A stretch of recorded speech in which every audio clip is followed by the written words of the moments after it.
Good evening, I am the Gribblesnitch, and today...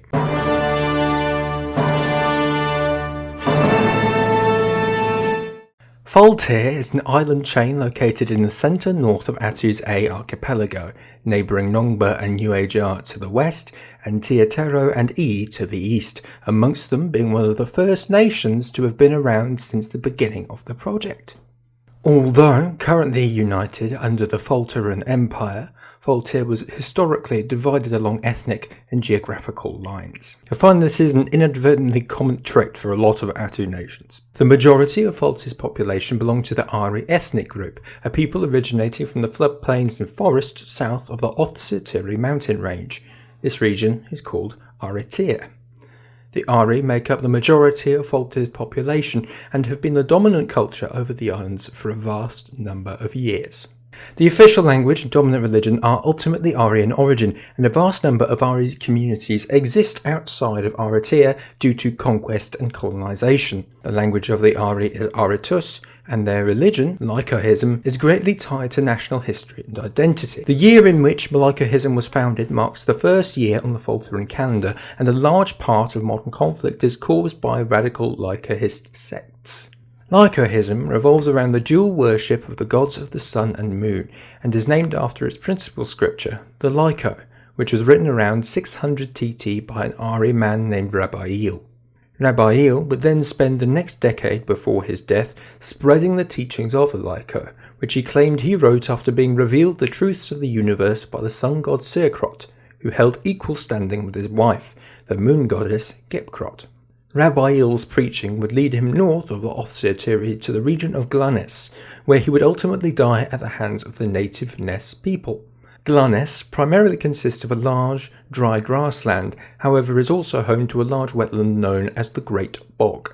Historically, the Ness maintained their own independence, with frequent raids and invasions of the south playing a large role in the downfall of the First Ari Empire. The rise of the Second Ari Empire in 400 TT, however, would lead to the declaration of a holy war for the northern plains, under which the Ness would be heavily persecuted. This encompassed mass conversion to Lycahism, the genocide of any Ness living south of the mountains, and several clans being forced to flee to the previously uninhabited swamps of the Great Bog.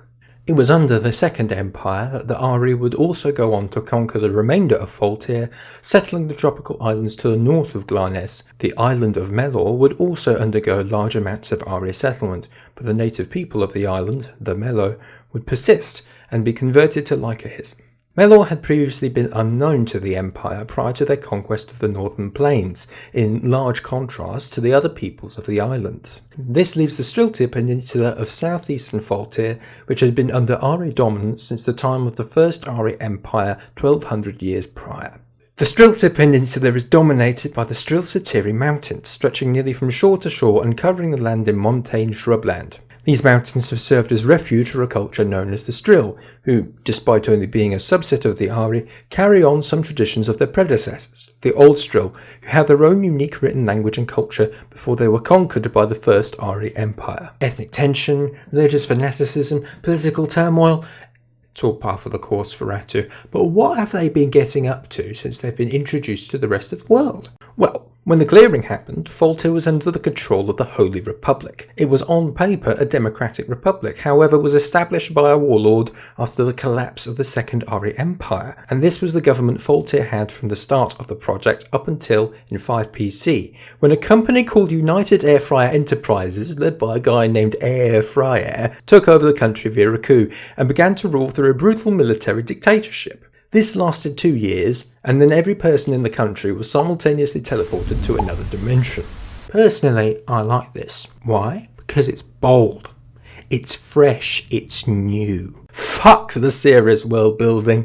Air fryers. Anyway, all of a sudden we have a landmass with infrastructure, resources to exploit, etc., completely lacking in people, right next to a developed nation. I don't know about you, but that sounds like an opportunity. Thus, it is during this time that the neighbouring island of Nuejar, we'll get to them eventually, takes it upon themselves to do the thoughtful thing and take up some housekeeping. You see, the Nuejarans were actually good chums with the air fryer regime, so it was only fair that they take care of what they left behind before they came back. But, like always with housekeeping, you don't get any thanks. Just, "Who are you? What are you doing in my home?" And that's the response New Age R got in 20 PC when everyone suddenly reappeared. And it wasn't as their old chums either. While in spontaneous transdimensional exile, the Airfryer government was quickly overthrown and the entirety of Faltir society collapsed into a very violent civil war. They were still in the middle of this war when they popped back into existence. However, they found themselves something else to fight over. Eventually, all the factions decided to get together and fight off their newfound common enemy,